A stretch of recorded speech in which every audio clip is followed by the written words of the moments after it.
શ્રીમદ બ્રહ્મપુરેશ્વર શ્રુતિપદૈ સમૃગ્ય માર્ગો નિજૈર મુક્તૈર્જોષ્ટપદાંબુજો વરતરે સ્વૈર્યે રૂપે તશ્ચય છંદ શેષ મહેશ ગીત સુયશા ધ્યેયોખિલૈ સર્વદા ધ્યાયામિષ્ટમહં ક્ષરાક્ષર પરમ ધાર્મીં તમબ્જેક્ષણમ. ગોપાળ બાપા આપણા નિર્ગુણ બાપાને સ્વામિનારાયણ ભગવાનના ચરિત્રો સંભળાવવાનો પ્રારંભ તે કરે છે. શરૂઆતની અંદર ગોપાળ બાપા આપણા ઉપાસ્ય ઇષ્ટદેવ સ્વામિનારાયણ ભગવાનની સ્તુતિ કરતા કહે છે કે બ્રહ્મપુર એવું જે ધામ તેના અધિપતિ, શાસ્ત્રોની અંદર જેને પામવા યોગ્ય કહેવામાં આવ્યા છે તે પોતાના મુક્તોને અત્યંત આનંદ ઉપજાવનારા, શાસ્ત્રો શેષનાગ, શંકર ભગવાન, સરસ્વતી દેવી પણ જેમના હંમેશા ગુણ ગાય છે, જે ભગવાન પરમ ધ્યેય સ્વરૂપ છે, ક્ષર અક્ષરથી પર છે, એવા સ્વામિનારાયણ ભગવાનનું હંમેશા ધ્યાન તે કરું છું. આવા ભગવાન પોતાના અક્ષરધામની અંદર પોતાનું દિવ્ય એવું જે સિંહાસન, જેને આપણે કહીએ છીએ સ્વામિનારાયણ ગાદી, તેની ઉપર સદાયને માટે વિરાજમાન તે છે. ભગવાનનું સ્વરૂપ કેવું છે? જીવન પ્રાણ સ્વામી બાપા કહે છે કે ભગવાનની મૂર્તિ કેવી છે? મીઠી છે, મધુરી છે અને પાછી જીવોના કલ્યાણ કરનારી અર્થાત ભલી છે. મીઠી, મધુરી, ભલી છે, સુંદર છે, સૌમ્ય છે અને સુખકારી છે. ભગવાનની મૂર્તિ કેવી છે? નવીન કિશોર છે. ભગવાનની મૂર્તિમાં ક્યારે પણ કાળનું, કર્મનું કે માયાનું સામર્થ્ય ચાલતું નથી. આવા ભગવાન છે. ભગવાન પોતાનો સ્વમુખે પરિચય આપતા સ્વામિનારાયણ ચરિત્ર ચિંતામણી ગ્રંથની અંદર કહે છે, જ્યારે ભગવાન સભા કરીને વડતાલમાં વિરાજમાન હતા ત્યારે વડોદરાથી બાપુ સાહેબ આવ્યા. જંત્ર મંત્ર તંત્રના ખૂબ જાણકાર હતા. સભામાં આવ્યા અને ભગવાનની આગળ પોતાનો પરિચય કહેવા લાગ્યા. હિન્દી ભાષાની અંદર પોતાનો પરિચય આપે છે. અયોધ્યા કે યોદ્ધા,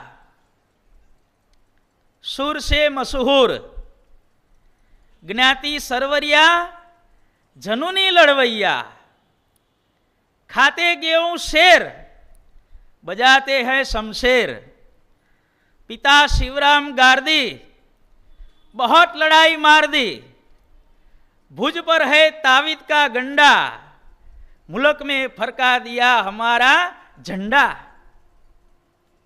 दुनिया जीत के किया डंका, ऐसा जनूनी सिपाही બંકા. જો પોતાનો હિન્દી ભાષાની અંદર પોતે કોણ છે, પોતાની કેવી સામર્થ્ય છે એનો પરિચય આપે છે. ત્યારે સ્વામિનારાયણ ભગવાન પણ એના પ્રત્યુત્તરની અંદર પોતાનો સંપૂર્ણ બાયોડેટા આ બાપુ સાહેબને આપે છે. સ્વામિનારાયણ ભગવાન કે છે રહેતે હૈ બ્રહ્મપુર ધામ और परब्रह्म हमारा नाम। અમારું ધામ કયું છે? બ્રહ્મપુર, અર્થાત અક્ષર એવું જે બ્રહ્મ, અર્થાત જીવન પ્રાણ સ્વામી બાપા પોતાના કીર્તનમાં કે છે તે પ્રમાણે સ્વાંગ પ્રકાશ તે અક્ષરધામ છે, તેમાં વસે છે કૃપા નિધાન.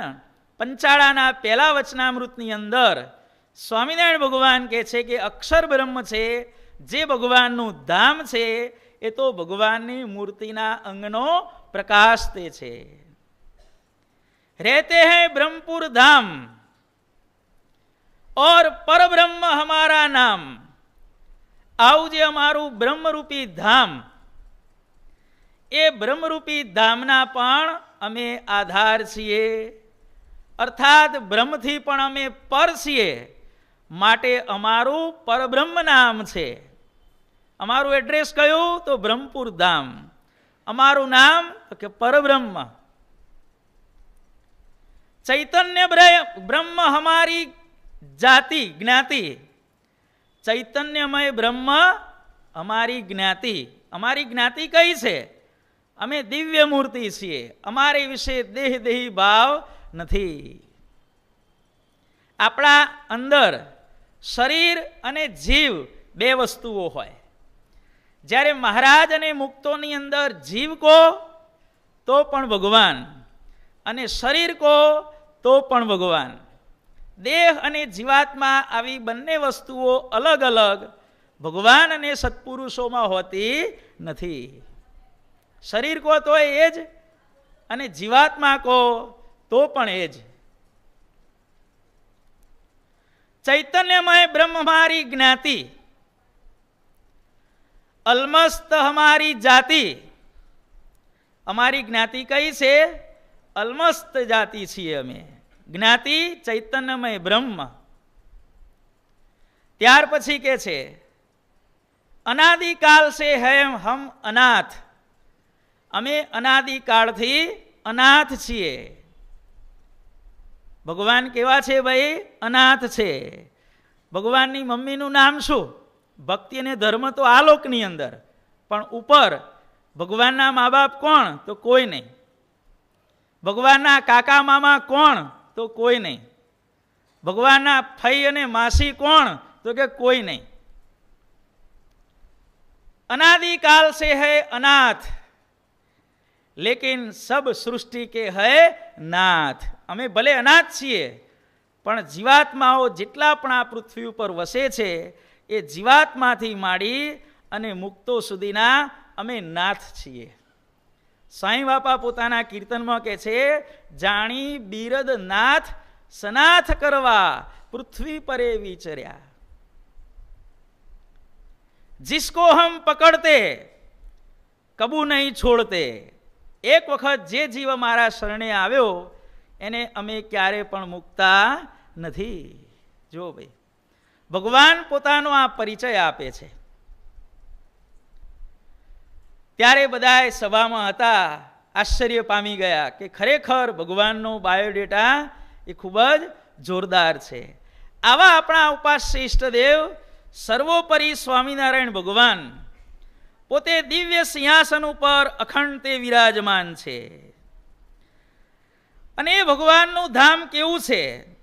અનંત ઐશ્વર્ય યુક્ત છે, અત્યંત શીતળ છે. કોટી કોટી સૂર્યના તેજ જેવું ભગવાનનું ધામ હોવા છતાં ભગવાનનું ધામ અત્યંત શીતળ તે છે.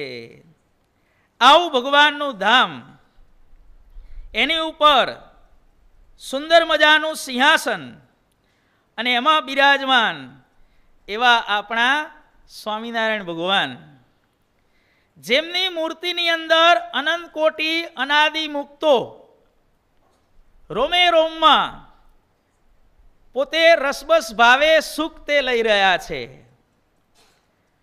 જ્યારે જીવન પ્રાણ સ્વામી બાપાએ કીર્તન બનાવ્યું કે ભાઈ એની મૂર્તિમાં રાખવાની રીત નવી, ત્યારે બધાએ કેટલાયને શંકા થઈ, કેટલાએ વિરોધ કર્યો કે જુઓ આ મૂર્તિમાં મુક્ત રહેશે એ વાત તો નવી છે, કે આ તમારા સ્વામીએ પોતે કબૂલ કર્યું કે ભાઈ આ તો નવી રીત છે કે. ત્યારે બધા હરિભક્તોને સંશય થયો, કારણ કે મુક્તો તો અનાદિકાળથી મૂર્તિમાં છે. અને સાંઈ બાપાએ આ કીર્તન લખ્યું એટલે હરિભક્તોએ સાંઈ બાપાને પૂછ્યું કે બાપા લોકો આવું કે છે. ત્યારે બાપા કહે છે કે ભાઈ બરોબર છે, એની મૂર્તિમાં રાખવાની રીત નવી, પણ આગળ શું લખ્યું છે? તેને જાણે છે સુખના અનુભવી. નવી રીત કોને લાગે? જેને પ્રથમ વાર સાંભળ્યું હોય એને નવું નવું લાગે. બાકી જેની મૂર્તિમાં સ્થિતિ થઈ એને હંમેશા એમ જ લાગે કે હું તો અનાદિકાળથી મૂર્તિમાં છું ને છું જ. બોલો બાપા કે નવી કહેવાય કે જૂની કહેવાય? બાપા કે અનાદિ છે, એની મૂર્તિમાં રાખવાની રીત નવી, તેને જાણે છે સુખના અનુભવી. આવા અનંત કોટી મુક્તો ભગવાનની મૂર્તિમાં રસબસ ભાવે સુખ તે લઈ રહ્યા છે. સાથે સાથે ભગવાનની આજુબાજુ અનંત કોટી પરમ એકાંતિક મુક્તો એ પણ ભગવાનનું સન્મુખ ભાવે રસબસ ભાવે પોતે સુખ તે લઈ રહ્યા છે. આવી સુંદર મજાની સભા ઉર્ધ્વમ તથાદો નહિયસ્યમાનમ તસ્મિન મહોધા મનિરાજમાનમ મુક્ત વ્રજાના મધિરાજમાનમ શ્રી સ્વામિનારાયણમાં નમામી. જીવન પ્રાણ સ્વામી બાપાએ આ સ્તોત્ર બનાવ્યું. એની અંદર સ્વામી બાપાએ સૌથી પહેલો શબ્દ કયો મૂક્યો છે? ભાઈ ઉર્ધ્વમ, અર્થાત સ્વામિનારાયણ ભગવાનનો જે આશ્રિત થાય એ હંમેશા ઊંચે ઊંચે જાય ને જાય. પ્રથમ શબ્દમાં કેટલો સુંદર પ્રતાપ છે ભાઈ ઉર્ધ્વમ. આમ બોલીએ ને ઉર્ધ્વમ, આપણને એમ લાગે કે હું અહીંયા બેઠો છું 5 ફૂટ હું અધ્ધર ચડી ગયો એમ લાગે. ભાઈ આવું સુંદર મજાનું સ્તોત્રના પહેલા શ્લોકની અંદર સાંઈ બાપા પોતે કહે છે કે આવી સુંદર મજાની સભા અક્ષરધામમાં ભરાઈને બેઠી છે અને એ સમયે આપણા કલ્યાણને માટે ભગવાને એક સુંદર મજાના પ્રસંગનું આયોજન તે કર્યું. સ્વામિનારાયણ ભગવાન પોતાના મુક્તોને પૂછે છે, આપણા ગોપાળ બાપાને પૂછે છે. ગોપાળ બાપા કહે છે કે હે મુને, કદાચન એકદા કૃપામૃત રત્ન રાશિ દયાલુ સાક્ષાત સર્વેશ્વર સહરિ ભગવાન તૈ મુક્તૈ સહ નિખિલ જીવહિતમ સંચિંતયન ઇત્થમ સમવોચત. હે નિર્ગુણ મુને, એક દિવસે દયાળુ સદાય પ્રગટ અને પ્રત્યક્ષ સર્વના ઈશ્વર એવા ભગવાન એમણે જીવોના મોક્ષને માટે કંઈક કાર્ય કરવાનો ભગવાને સંકલ્પ કર્યો અને એ સંકલ્પને સાકાર કરવાને માટે આપણા ગોપાળ બાપાને સ્વામિનારાયણ ભગવાને પ્રશ્ન પૂછ્યો. હે મુક્તાહ પરમ આદરેણ મે વચ શૃણુત. હે મુક્તો, મારું વચન તમે પરમ આદર સહિત સાંભળો. અત્યુત્તમે અખિલ સુખેક નિદાન ભૂતે અત્ર પરમેશ્વરસ્ય મે પરમ ધામની કે અપી જીવા કિમુન એવ સમાવ્રજંતી.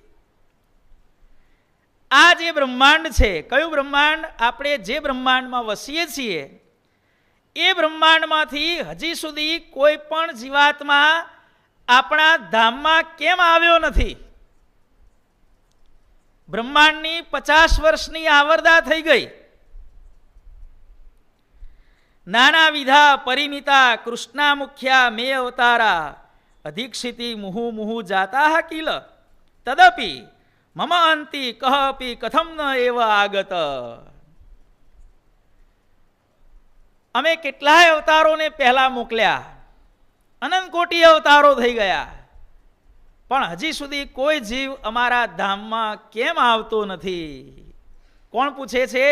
આપણા ઉપાસ્ય ઈષ્ટદેવ સ્વામિનારાયણ ભગવાન મુક્તોને પૂછી રહ્યા છે. બીજા બધા અવતારોએ શું કર્યું?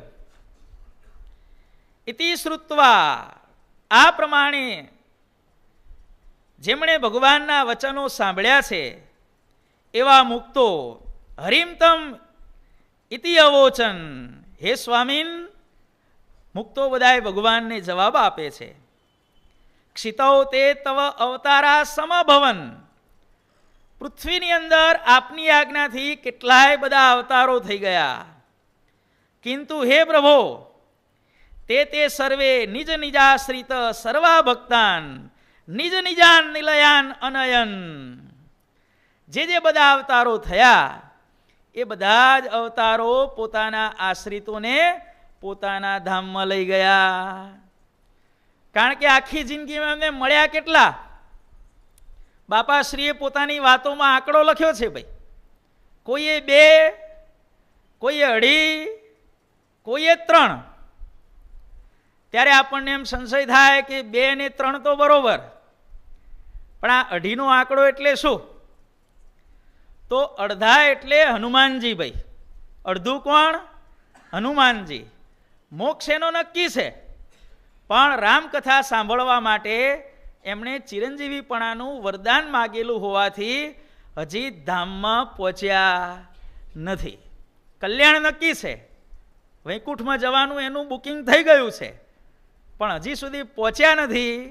માટે 2.5માં અડધું કોણ જીવીભાઈ? હનુમાનજી ભાઈ. અડધું થયું છે, અડધું બાકી છે. પેલું અડધું કન્ફર્મ થઈ ગયું છે ને અડધું કન્ફર્મ થવાનું બાકી છે ભાઈ.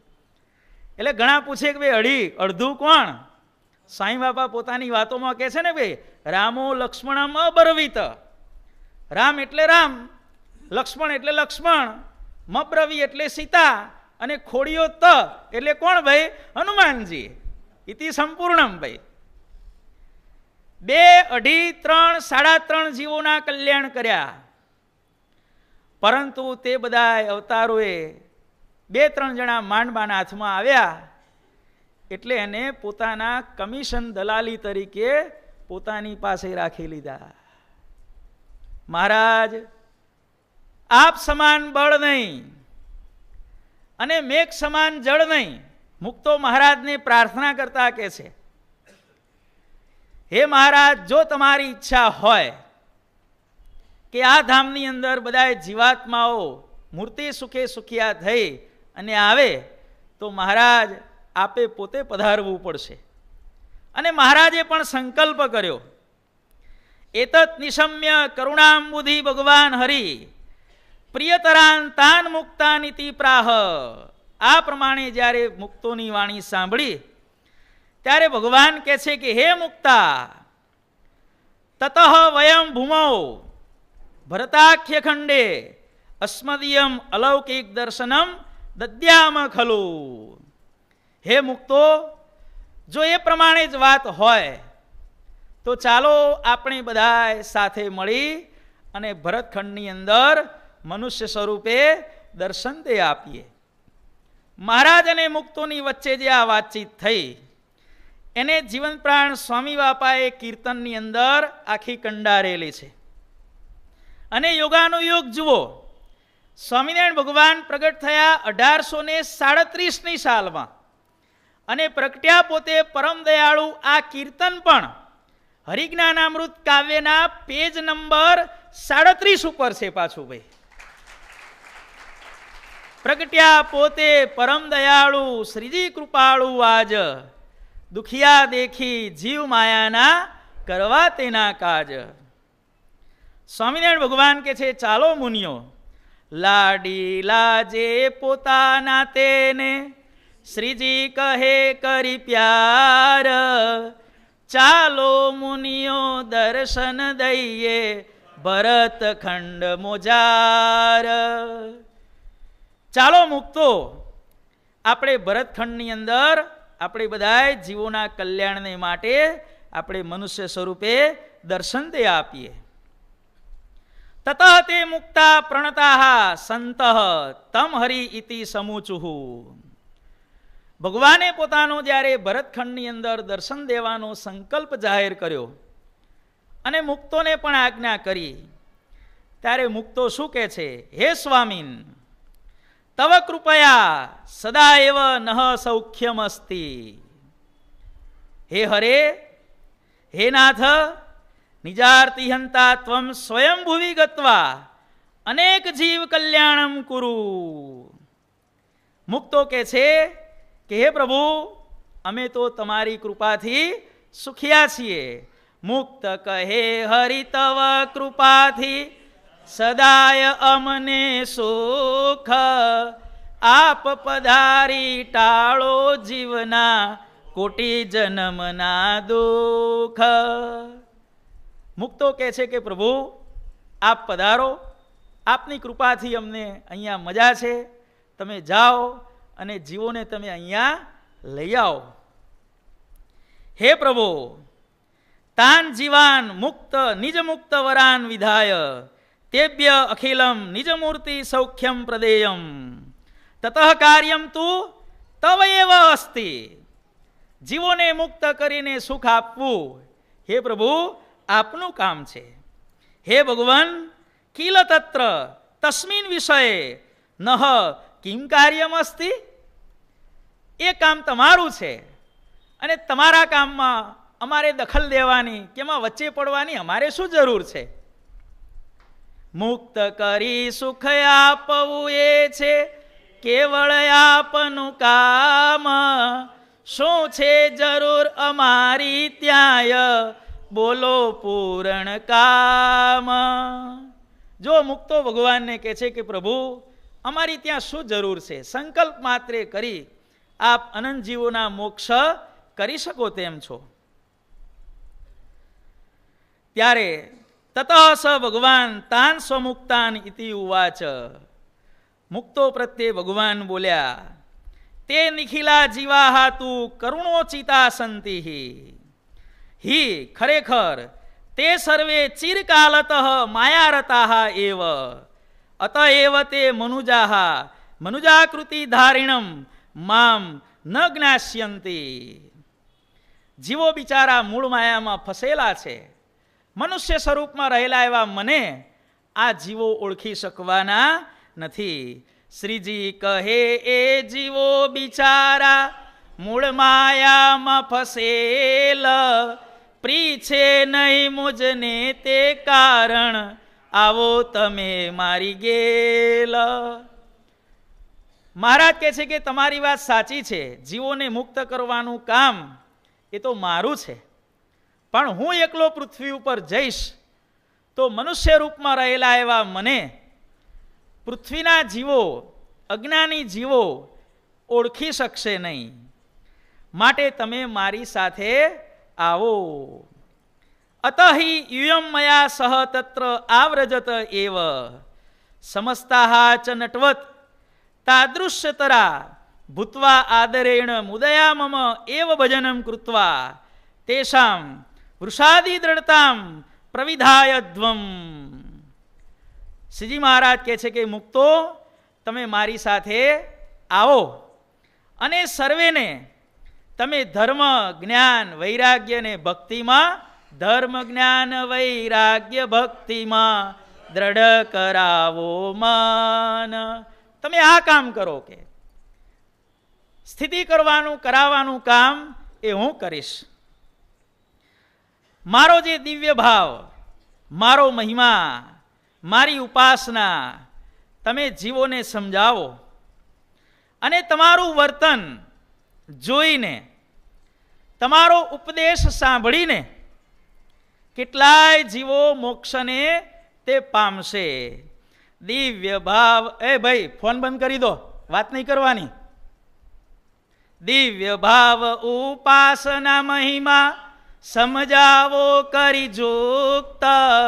વર્તન ઉપદેશ દેખી સુણી જીવ થાશે બહુ મુક્ત. તમે લોકોને દિવ્ય ભાવ સમજાવો, મારી સર્વોપરી ઉપાસના સમજાવો અને એના કારણે કરી અને તમારું વર્તન જોઈને, વર્તન ઉપદેશ દેખી સુણી, વર્તન દેખી ઉપદેશ સુણી જીવ થાશે બહુ મુક્ત. તમારા વર્તન જોઈ, તમારો ઉપદેશ સાંભળી અને અનંત કોટી જીવો આત્યંતિક મોક્ષને તે પામશે.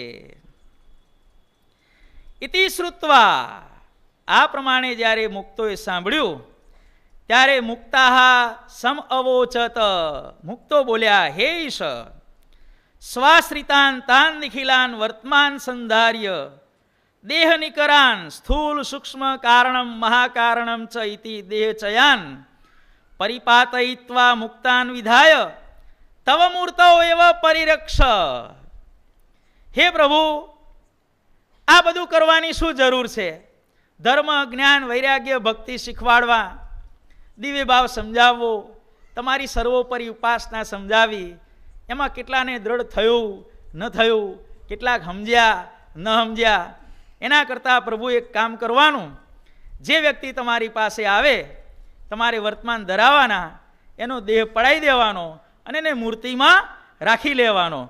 વર્તમાન ધરાવી દેહ પડાવી મૂર્તિમાં રાખી જીવ અનાદિ મુક્તની પંક્તિમાં રાખો સદ્ય કરીને શિવ. પ્રભુ તમારે એક જ કામ કરવાનું. ધારો કે આ રાજુભાઈ આયા, કમોન રાજુભાઈ, કમિયર, બોલાવાના રાજુભાઈને, વર્તમાન ધરાવવાના, માથે હાથ મૂકવાનો અને બધી આવરદા પડી મુકાઈ રાજુભાઈને મોકલી દે એના ધામમાં. ચાલ પ્રભુલ આવી જા, નવીનભાઈ આવી જાઓ, ગજાનંદ પરિવાર આખો આવી જાઓ, એમ કરી બધા એને મોકલી દેવાના. કે હાથ મૂકતા જવાનું, દેહ પડાવતા જવાનું, હાથ મૂકતા જવાનું, દેહ પડાવતા જવાનું. પ્રભુ આ ઈઝી પડશે તમને. કે અમારું પેલું લોડિંગ વધી જશે, એના કરતાં તમે પરબારું આવી રીતે કામ પતાવી દો. આ બધી મગજમારી કરવી એના કરતાં. એતત નિશમ્ય, આ પ્રમાણે સાંભળીને ભગવાન તાન મુક્તાનિતિ અવોચત, ભગવાન મુક્તોને કહે છે કે હે મુક્તા, નનુ તાદૃશમ એવ કર્તવ્યમ અસ્તિ, આપણે કરવું છે તો એમ જ, પરંતુ જીવો સુતરામ અબુદાહા સંતિહિ, જીવોને આ બધા આપણા મહિમાનો કોઈને ખ્યાલ નથી. તે જીવાહા તદ્દેહ પતનાદિકમ એક્ષ્ય કરહિચિત મમ નિકટમ ન એવ આયાસ્યંતી. તમારી વાત સાચી છે, પણ હું કહીશ કે જે બી અહીં આવો, હું વર્તમાન ધરાઈશ, માથે હાથ મૂકીશ અને જે બી ભાઈ ફટ દઈને હેઠા પડશે અને મૂર્તિના સુખે સુખ્યા થઈ જશે, પછી આ પરમાનંદભાઈ કે કિરીટ કે એના બીજા પરિવારના સભ્યો અલ્યા જોડે તો નહીં આવે પણ મને મારવા માટે દોડશે. કે એની પાસે જે ગયો એ તરત જ મુઓ, પછી મોક્ષ કોના કરીશું? જુઓ મુક્તો કેવી કેવી યુક્તિઓ લડાવે છે અને એવી એવી યુક્તિઓનો ભગવાન કેવો સુંદર મજાનો જવાબ તે આપી રહ્યા છે. આપણે તો કરવું છે તો એમ જ, પણ પડદો રાખીને. કે કિલ નિત્યમ હરે હરિજનસ્ય ચ રીતિ લૌકિકેભ્ય ભિન્ના અલૌકિકતરા અસ્તિ. હરિ અને હરિજનની જે રીત છે એ ખરેખર અલૌકિક હોય છે. હરિ હરિજનની રીત જ ન્યારી દેહ દર્શીને ન પડે ગમ, પોતા જેવા ભાવો પરઠે જાણે ન આપણો મર્મ. ઇમામ અનાદિ રીતિમ વેતુમ ન શકતા, આપણી જે અનાદિકાળની મૂર્તિમાં રાખવાની જે રીત છે, અમારી ને તમારી જે આચરણ કરવાની રીત છે, એને આ જીવો ક્યારે પણ સમજી શકશે નહીં. તસ્માદ નહ અસ્માન સ્વસાદૃશાન પરિકલ્પિતારહ કિલ દેહિનામ દેહ પ્રમુખમ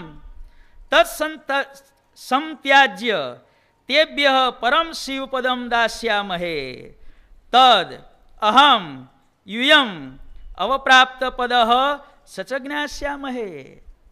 તમે જીવોને અમારો મહિમા સમજાવો, અમારી પાસે લાવો, અમે પડદો હટાવી દઈશું અને પછી તમો અમોને ત્રીજો થાનાર જાણે સાર તમામ. અહમ એટલે કે હું, યુયમ તમે, અને અવપ્રાપ્ત પદ સહ જેણે મુક્તની સ્થિતિ પ્રાપ્ત કરી છે એવો તે જીવાત્મા, એ ત્રણ જણને આ વાતની પૂરેપૂરી ખબર હશે, બીજા કોઈને ખબર નહીં હોય. માટે હે મુક્તો, તમે પણ પૃથ્વી ઉપર મનુષ્ય દેહને ધારણ તે કરો. અને આ પ્રમાણે એવ મમ નિદેશતઃ તત્ર લોકે વિવિધેષુ સ્થલેષુ જનિમ લભદ્વમ. સુણો મુનિયો મારી ઈચ્છાથી ધરો મનુષ્ય સ્વરૂપ, જુદે જુદે સ્થળે દર્શન દઈને કલ્યાણ કરો અનુપ.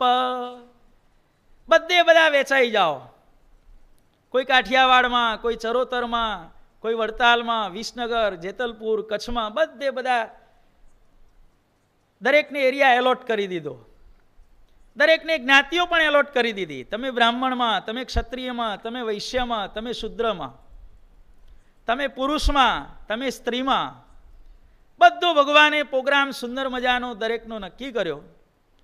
અને આમ સંકેત કરી દર્શન દીધા જાણી બિરદ કૃપાનાથ, મુક્ત દ્વારે પણ સ્વયં શ્રીજી સમજાવે છે ગાથ. આ પ્રમાણે આપણા કલ્યાણને માટે મહારાજ અને મુક્તોની વચ્ચે અક્ષરધામમાં આવી સુંદર મજાની વાર્તા તે થઈ. ભગવાને આવો સંકલ્પ કર્યો ત્યારે આ લોકની અંદર પણ ભગવાને નિમિત્ત ઊભું કરવા માટે એક પ્રસંગ ઊભો કર્યો. જે આ પ્રાગટ્યનો સંકલ્પ હતો એ ભગવાને તે જ રૂપે કરીને, આપણે જેમ SMS મોકલીએ છીએ ને, કારણ કે મૂળ અક્ષરને ભગવાનના પ્રત્યક્ષ દર્શન નથી પણ પ્રેરણા રૂપે સંબંધ છે. મહારાજે સંદેશો મોકલ્યો કોને? મૂળ અક્ષરને. શું સંદેશો મોકલ્યો? કે હું તમારો હરિકૃષ્ણ નામનો પુત્ર થઈ અસુર અને અધર્મ થકી તમારી રક્ષા કરીશ. મૂળ અક્ષરને મેસેજ પહોંચ્યો ભાઈ. મૂળ અક્ષરે મેસેજ ફોરવર્ડ કર્યો કોને ભાઈ? વાસુદેવ બ્રહ્મને મેસેજ ફોરવર્ડ કર્યો. અને હરિલીલા કલ્પતરુ ગ્રંથની અંદર રઘુવીરજી મહારાજ લખે છે કે ભગવાનનો આ સંકલ્પ વાસુદેવ બ્રહ્મે જાણ્યો. વાસુદેવ ભગવાનને ખબર પડી કે અક્ષરધામના અધિપતિ પૂર્ણ પુરુષોત્તમ સ્વામિનારાયણ ભગવાન પોતે આ લોકની અંદર પ્રગટ થવાના છે. કયા નિમિત્તે પ્રગટ થવાના છે એ પણ એમને ખ્યાલ આવ્યો. એટલે વાસુદેવ ભગવાન પોતાનું ધામ છોડી અને બદ્રિકાશ્રમની અંદર તપ કરતા એવા નર અને નારાયણની પાસે વાસુદેવ ભગવાન સાક્ષાત આવ્યા. વાસુદેવ ભગવાનને જોયા એટલે નરનારાયણ દેવ તરત જ, કારણ કે પોતાના ઉપરી છે, ઉઠીને પગે લાગ્યા. પ્રભુ દર્શન દેવાનું કંઈ કારણ? ત્યારે વાસુદેવ ભગવાન પોતે કહે છે કે હે નરનારાયણ દેવ, અક્ષરધામના અધિપતિ સ્વામિનારાયણ ભગવાને આ પૃથ્વી ઉપર પધારવાનો સંકલ્પ કર્યો છે અને એ સંકલ્પ પૂરો કરવા માટે તમારે નિમિત્તરૂપ બનવાનું છે. કે હે નરનારાયણ દેવ, થોડાક સમય પછી આખા ભરતખંડના ઋષિઓ તમારી પાસે આવશે. ઋષિઓની સભામાં તમારા માતા પિતા ભક્તિ અને ધર્મ પણ આવશે. બધા ઋષિઓ ભરતખંડમાં ચાલતા દુરાચારની વાર્તા તમારી આગળ કરશે. સભામાં એટલી બધી એકાગ્રતા આવશે કે એણે કરીને થોડા સમય પછી દુર્વાસા નામના ઋષિનું આગમન થશે, જેનો સત્કાર તમે કરી શકશો નહીં. ખીજાયેલા દુર્વાસા તમને શાપ આપશે. શું શાપ આપશે એ પણ હું તમને એડવાન્સમાં કહી દઉં છું કે તમે બધાએ આવી સભાની અંદર મોટા માણસનું સન્માન કરવું તમને ખબર પડતી નથી, કોઈનામાં વિનય નથી, વિવેક નથી. તમે બધા ભરતખંડની અંદર મનુષ્ય જન્મ ધરો, અસુર અને અધર્મ થકી તમે બહુ જ કષ્ટને પામો, આવો દુર્વાસા શાપ આપશે. ત્યાર પછી ધર્મદેવ ને ભક્તિ માતા બંને જણા ઊભા થઈ દુર્વાસાને ઠંડા પાડશે. દુર્વાસા ઠંડા પાડશે ત્યારે દુર્વાસા એમ બોલશે કે આ નરનારાયણ દેવ તમારા પુત્ર થઈ અસુર અને અધર્મ થકી તમારી રક્ષા કરશે. દુર્વાસા જતા રહેશે અને પછી તમે સભાની અંદર જાહેર કરજો. શું જાહેર કરજો? કે હું તમારો હરિકૃષ્ણ નામનો પુત્ર થઈ અસુર અને અધર્મ થકી તમારી રક્ષા કરીશ. આટલું તમે બોલજો એટલે ઋષિમુનિઓ ભક્તિ ધર્મ બધાએ આ સંદેશ સાંભળી સ્વસ્થાને જતા રહેશે.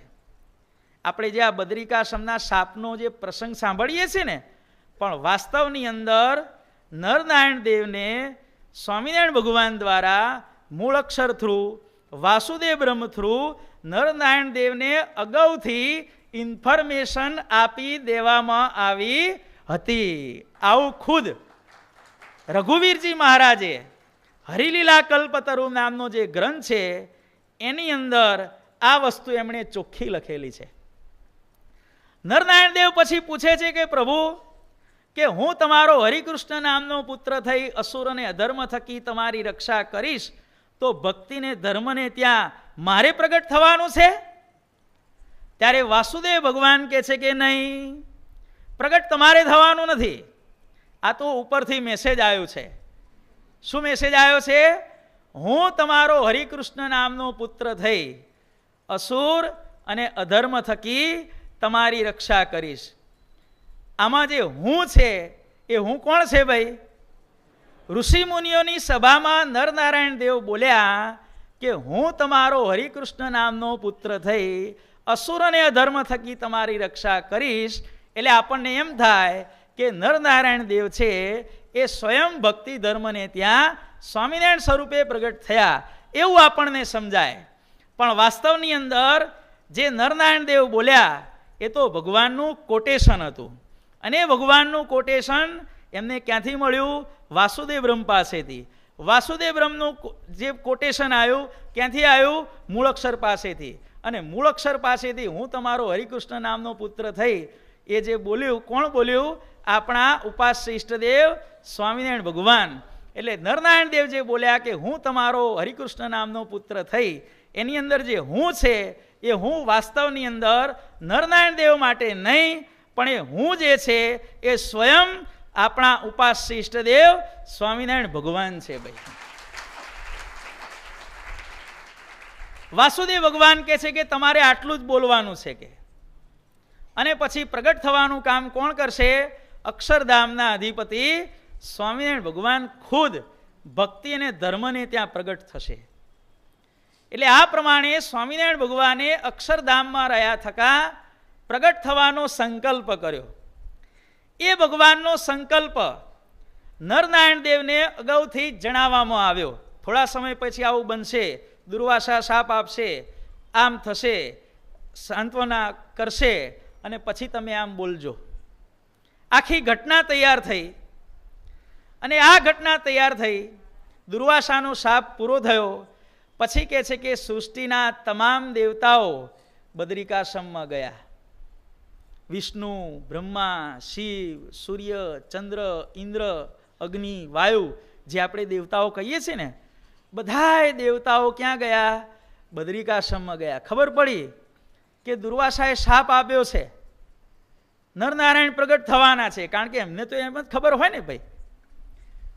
બધાએ પૂછ્યું કે શું થયું? ત્યારે નરનારાયણ દેવે સ્વામિનારાયણ ભગવાનનો સંકલ્પ બધાએ દેવતાઓને પણ જણાવી દીધો કે દેવતાઓ, શુભ સમાચાર, શુભ સમાચાર. જે બ્રહ્માંડમાં આપણે રહીએ છીએ એની અડધી આવરદા પૂરી થઈ અને એ ભગવાને આ પૃથ્વી ઉપર પધારવાનો સંકલ્પ કર્યો છે. અક્ષરધામના અધિપતિ, સર્વે નારાયણના સ્વામી, સર્વ કારણના કારણ જે ભગવાન છે એ ભગવાન આ ભરતખંડની અંદર હવે ટૂંક સમયમાં પ્રગટ તે થવાના છે. બધા દેવતાઓ પૂછે છે ક્યાં પ્રગટ થવાના છે? ત્યારે નરનારાયણ દેવ એમનું એડ્રેસ આપતા કહે છે કે ભક્તિ અને ધર્મને ત્યાં ઉત્તર ભારતમાં આવેલું છપૈયા ગામ, ત્યાં ભગવાન અવશ્ય પ્રગટ થવાના છે. જુઓ ભાઈ, દેવતાઓ પણ રાહ જોવા લાગ્યા. ઘણા હરિભક્તો પૂછતા હોય કે મૂળ અક્ષરને પણ મહારાજના દર્શન નથી, તો બધા દેવતાઓ સ્વામિનારાયણ ભગવાન પ્રગટ થયા ત્યારે દર્શને કઈ રીતે આવ્યા? તો દેવતાઓને પણ સ્વામિનારાયણ ભગવાનના પ્રાગટ્યની ઇન્ફોર્મેશન નરનારાયણ દેવ દ્વારા એડવાન્સમાં આપી દેવામાં આવી હતી. આ સનાતન સત્ય છે, આપણા શાસ્ત્રોની અંદર આ વાત લખાયેલી છે. આવો સંકેત થયો અને ત્યાર પછી મહારાજે બધાએ મુક્તોને આજ્ઞા કરી કે તમે બધાએ પૃથ્વી ઉપર અવતાર ધારણ કરો. ભક્તિ અને ધર્મ એ પણ આ પૃથ્વી ઉપર પ્રગટ તે થયા. હવે આટલો મોટો જ્યાં ધમાકો થાય ત્યાં પછી અસુરોને જાણ થયા વિના રે ભાઈ, કારણ કે શાસ્ત્રમાં લખ્યું છે કે ષટકર્ણો મંત્ર ભિદ્યતે. જે વાત એક જણો જાણતો હોય એ ક્યારે પણ બહાર આવતી નથી. જે વાત બે જણાએ જાણી એ જ્યારે એક જણો ફૂટી જાય એટલે લીક થાય. પણ જે વાત ઓછામાં ઓછા 3 જણે ખબર પડી એ વાત ખાનગી રહેશે, એવી આશા ક્યારે પણ બુદ્ધિમાન મનુષ્ય રાખવી નહીં. પેલા કે મારી વાત ફેલાઈ ગઈ, એટલે ભાઈ તારી વાત ફેલાણી પણ ખબર કેટલા નહીં હતી? ઓછામાં ઓછા 3 જણે ખબર હતી ને, બસ એટલે જ ફેલાણી. તારે ખબર શું કરવા પડવા દીધી ભાઈ? એકલો કાયમ માટે ખાનગી, 2 જણા હોય તો ફૂટે નહીં ત્યાં સુધી ખાનગી, અને 3 જણા જાણી જાય એટલે કાયમ માટે એનું પબ્લિકેશન થઈ જાય ભાઈ, કહેવું ન પડે. તો વિચાર કરો કે 33 કોટી દેવતાઓને ખબર પડી ગઈ કે ભગવાન પ્રગટ થવાના છે. ત્યારે અસુરોને પણ કોઈક રીતે જાણ થઈ ગઈ કે ભગવાન આ પૃથ્વી ઉપર પ્રગટ થવાના છે. આપણા ગોપાળ બાપા કહે છે કે હે મુને, ધર્માદય મુક્તા ક્ષિતો પ્રકટિતુમ ઐચ્છન તદા ધરાતલે અસુરૈહિ અધર્મ વૃષંવર્ધિત અભૂત.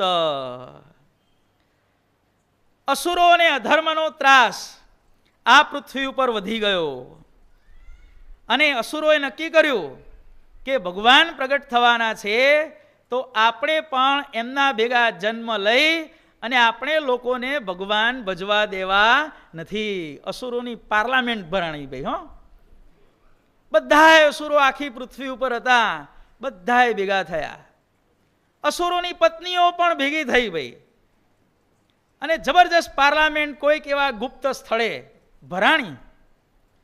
અને પછી અંદર ચર્ચા થઈ, અલ્યા ભગવાન પ્રગટ થવાના છે. ત્યારે અસુરો કહે છે કે હે, ભગવાન પ્રગટ થવાના છે? કે હા. તો બધાએ ભગવાન ભજી ભજી અને બધાએ ભગવાનના ધામમાં જતા રહેશે. એટલે આપણે શું કરવાનું? તો કે આપણો પરમો ધર્મ કયો ધર્મ ભાઈ? ભગવાનના ધામમાં જીવોને જતા રોકવા એ આપણા અસુરોનો પરમ ધર્મ છે. કે કોઈ પણ રીતે રોકો. કે અલ્યા પણ કઈ રીતે રોકીશું? તો કે શસ્ત્રો ઉગામો. શસ્ત્રમાં હવે નહીં ભાવીએ. કે રામની જોડે શસ્ત્રો ઉગામ્યા, ફાવ્યા? ન ફાવ્યા. શ્રી કૃષ્ણની સામે શસ્ત્રો ઉગામ્યા, ન ફાવ્યા. નૃસિંહની આગળ ઉગામ્યા, ન ફાવ્યા. વરા અવતારની આગળ શસ્ત્ર ઉગામ્યું, ન ફાવ્યા. હવે તો સર્વોપરી ભગવાન પ્રગટ થવાના છે. કે અલ્યા અવતારોની સામે આપણે શસ્ત્રોથી ફાવ્યા નથી, તો અવતારી ભગવાનની આગળ આપણે શસ્ત્રોથી કઈ રીતે ફાવીશું? કે ત્યારે અસુરો કહે છે કે ભાઈ નવી ટેકનોલોજી વિચારો. કે 2G ને મૂકો ખાડમાં. કે 3G 4G વિચારો. કઈ એડવાન્સમાં વિચાર કરો કે આ બધા લોકોને ભગવાન ભજતા કેમ રોકવા? જેમ અવતારી આવે છે તો આપણે જે અવતાર સામે રીત વાપરી એ રીત આપણે અવતારી સામે વાપરવી નથી. આપણે બીજી રીત વિચારો કે. અને પછી બધા અસુરો વિચારવા માંડ્યા, કિમ કર્તવ્યમ કિમ કર્તવ્યમ. ભાઈ મગજ દોડાવો, આઈડિયા આપો, સજેશનો આપો. બધા કે આમ કરો, આમ કરો, આમ કરો, આમ કરો. અને એમ કરતા કરતા છેલ્લે નિર્ણય થયો કે આપણે હવે ભગવાનના સામા પડીને આપણે એમને જીતી શકીશું નહીં. પણ જીવાત્માને સૌથી મોટામાં મોટું બંધન પોતાના સગા સંબંધીનું હોય છે. માટે આપણે એક કામ કરીએ, જ્યાં જ્યાં ભગવાનનો ભક્ત જન્મ લે ત્યાં આપણે એના સગા સંબંધી રૂપે આપણે ત્યાં ફિટ થઈ જઈએ. કે બધા અસુરો પછી તાનમાં આવી ગયા, હા આ આઈડિયા બરોબર છે, આ આઈડિયા બરોબર છે, કે લગાવો જોર અહીંશો કરીને બધા મંડી પડ્યા. અને પછી તો બધાએ જેમાં આરતીઓની ઉછવણીઓ બોલે ને 5,000 ને 10,000 ને 20,000 બધા અસુરો ઊભા થઈ ગયા. અને પછી બોલવા માંડ્યા, એક કહે થાઉ એનો કાકો, બતાવું પાપનો માર્ગ પાકો. શું કે છે? એક જણો જ્યારે ભગવાનનો ભક્ત આ ઘેર પ્રગટ થશે ને ત્યારે હું એનો કાકો બની જઈશ. અને કાકો શું કરે ભાઈ? પાપનો જે પાક્કામાં પાક્કો માર્ગ હોય ભાઈ, નેશનલ હાઈવે એ બતાવે ભાઈ. કુસંગી કાકો હોય એ શું કરે ભાઈ? પાપનો માર્ગ બતાવે ભાઈ. મમ્મી પપ્પા તો ક્યાંય હોય અને કાકો હોય ને ભત્રીજાને લઈને બજારમાં નીકળી જાય અને પછી પોતે ગુટકા ખાતો હોય અને ભત્રીજાને પણ મા બાપની જાણ બહાર થોડું થોડું થોડું ખવડાવવા માંડે ભાઈ. આ કાકાઓ જ ભત્રીજાઓને બગાડતા હોય છે હો ભાઈ. એક કહે થાઉ એનો કાકો, બતાવું પાપનો માર્ગ પાકો. એક જણો ઉછવણી બોલ્યો. શું બોલ્યો?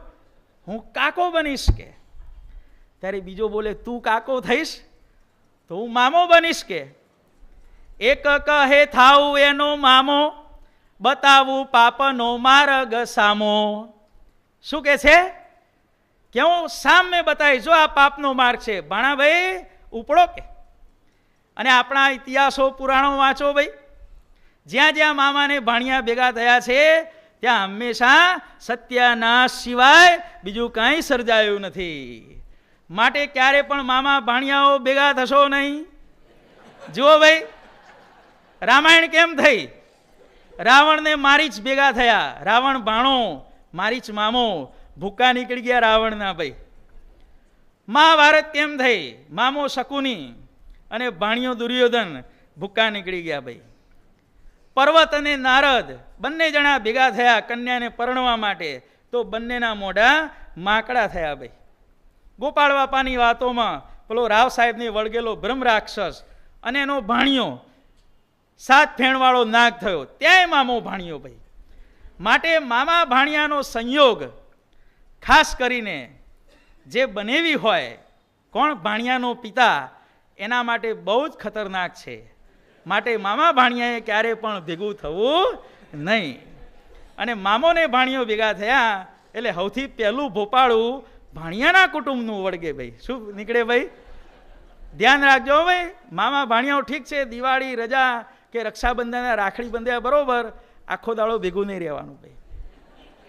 એક કહે થાવું એનો મામો, બતાવું પાપનો માર્ગ સામો. જો મામાઓ આવું કરે ભાઈ, ભાંજે ભાંજે ભાંજે કરી અને ભાંજેના ભૂકા કાઢી નાખ્યા ભાઈ. શું ભાઈ? ભાણો ઘણો સારો હતો પણ મામો કુસંગી મળી ગયો, એમાં ભાણો શું કરે પછી ભાઈ? એટલે એક જણો કે છે મામો થાવ. કે ત્યારે એક જણો શું કે છે? એક કહે થાવું એનો સગો, કરું એના કલ્યાણમાં હું દગો. સગાઓ શું કરે? કલ્યાણની અંદર દગો કરવાનું કામ કરે છે. ત્યારે બીજો બોલ્યો, એક કહે થાવું એનો સખો, રચે ભજન ત્યાં કરાવું ડખો. સખાઓ શું કરે ભાઈ? આપણે ધ્યાન કરતા હોઈએ, માળા ફેરવતા હોઈએ, આરતીમાં જતા હોઈએ, માનસી પૂજા કરતા હોઈએ, શાસ્ત્રનો અભ્યાસ કરતા હોઈએ, અને એ વખતે બિન બોલાય મહેમાનની જેમ આવી અને આપણી જોડે ટપકી પડે, ન આપણને વાંચવા દે, ન ધ્યાન કરવા દે, ન માળા ફેરવવા દે, ન માનસી પૂજા કરવા દે. 8 વાગે આવ્યો હોય, 10 વાગે જાય અને 9 વાગ્યાની માનસી પૂજા પેલા રેલવેના ઓવરબ્રિજ હોય ને, ઓવરબ્રિજની જેમ જતી રહે, ગઈ ગઉ જવા દો તાર શું થાય. પણ એમ ન કે ભાઈ 9 વાગ્યા છે તું માનસી પૂજા કરી લે. સખો હંમેશા જ્યારે ભજન ભક્તિનો સમય થાય ત્યારે શું કરે ભાઈ? ડખો કરે ભાઈ. એક કહે થાવું એનો સખો, રચે ભજન ત્યાં કરાવું ડખો. સગો શું કરે ભાઈ? કલ્યાણમાં દગો કરે. સખો શું કરે? ભજન ભક્તિની અંદર ડખા કરે ભાઈ. કાકો મામો જુઓ બધાય. ત્યારે એક જણો બોલ્યો, એક કહે થાવું એનો બાપ, મારી કૂટીને કરાવું હું પાપ. કોઈ પિતા એવા હોય પોતાના દીકરાને મંદિરમાં જવા દે નહીં. અરે ઘણા કુસંગી બાપ તો એવા હોય છે કે તું ગુંડો પાકજે પણ મંદિરમાં ના જતો. બોલો, આવા પણ પિતાઓ આ વિશ્વની અંદર અસ્તિત્વ ધરાવે છે કે તારે જે કરવું હોય કર, મંદિરમાં નહીં જવાનું. એક કહે થાવું એનો બાપ, મારી કૂટીને કરાવું હું પાપ.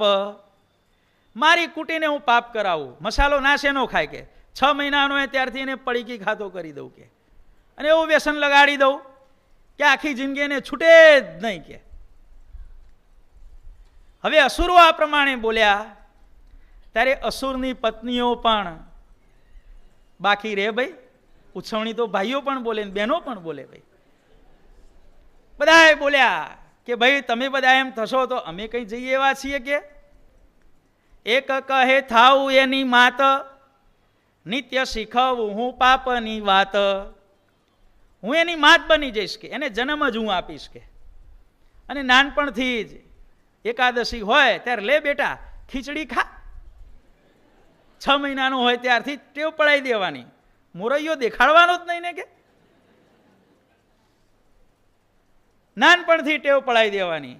શું એકાદશી શું ફરાળ ને કઈ જાતનું જ્ઞાન જ નહીં આપવાનું બાળકને ભાઈ.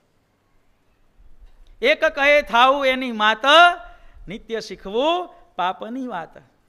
એક કહે થાવું એની બેન, રોઈ કકડી કરાવું ફેન.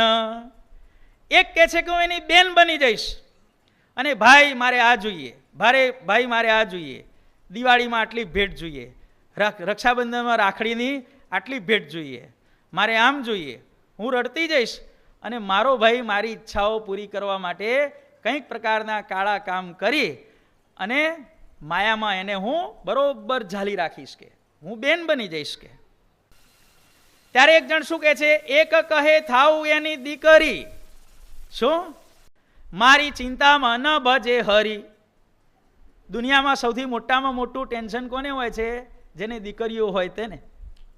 આ બધી કહે છે હું એની દીકરીઓ બની જઈશ કે હું એની દીકરી બની જઈશ એટલે મને પરણાવવાના ટેન્શનમાં, સાસરે ગયા પછી એનું આજીવન ચાલશે કે નહીં ચાલે, કે પાછી આવશે કે શું થશે, એના ટેન્શનમાં ને ટેન્શનમાં એ માળા પકડે જ નહીં કે.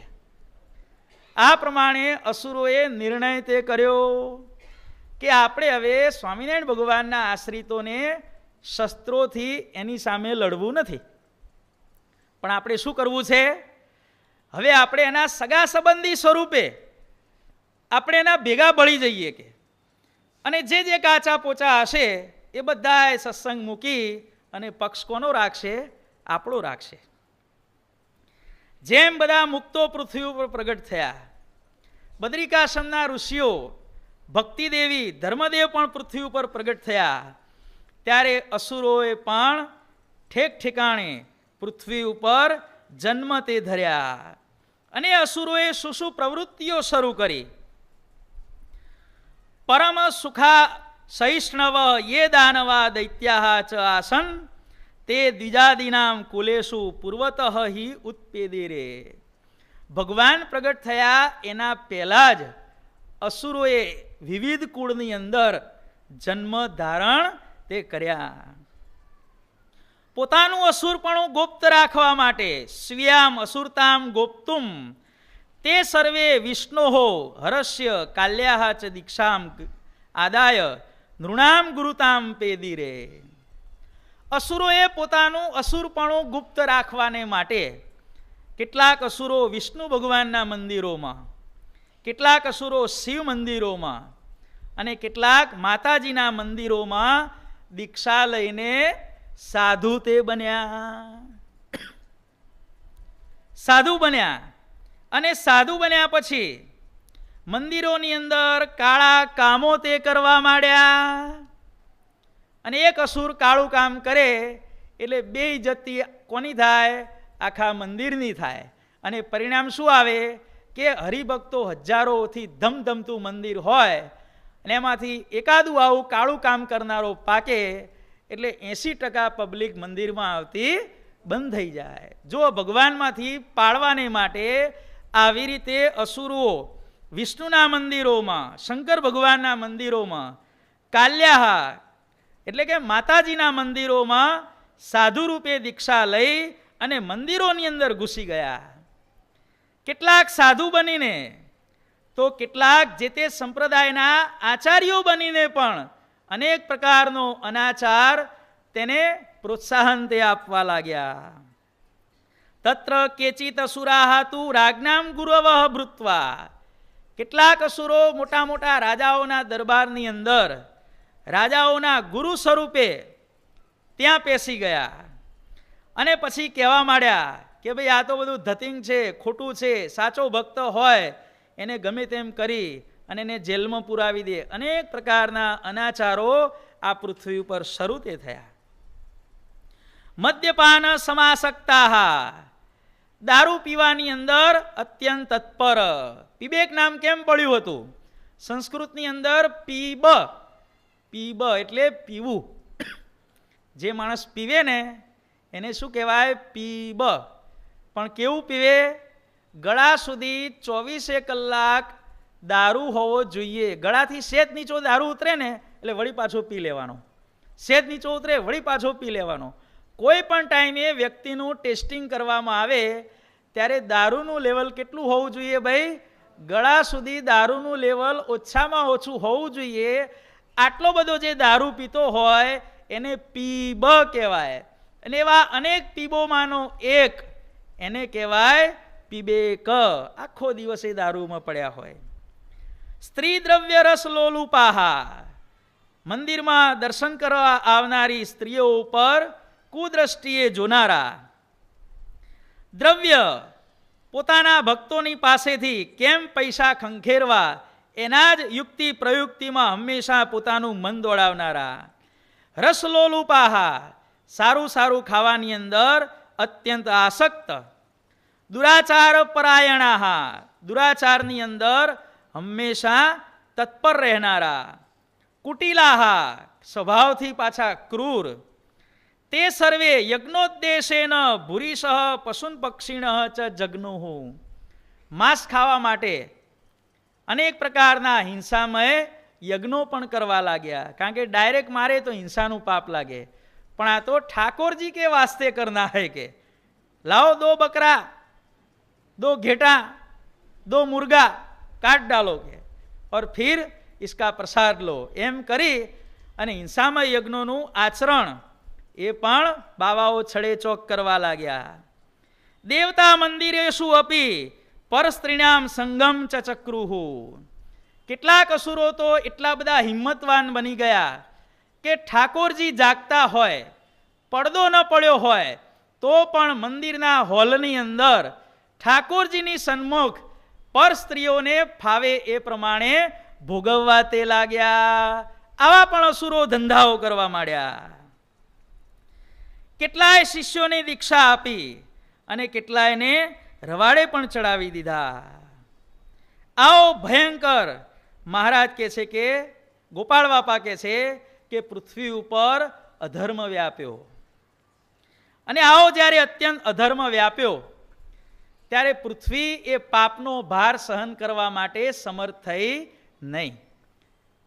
આપણા પૃથ્વી ઉપર થયેલા સૌથી બુદ્ધિશાળીમાં બુદ્ધિશાળી વૈજ્ઞાનિક આલ્બર્ટ આઇન્સ્ટાઈન કહે છે કે આ પૃથ્વી ઉપર ભૂકંપ શા માટે આવે છે?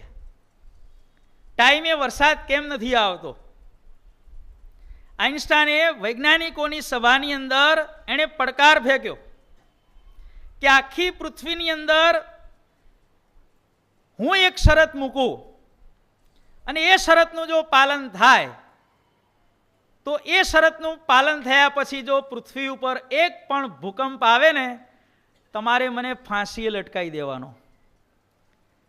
મારી શરતનું પાલન થયા પછી ક્યાંય પણ જરૂર કરતાં 1 મિલીમીટર પણ વરસાદ વધારે કે ઓછો થાય તો પણ તમારે મને ફાંસીએ લટકાવી દેવાનો.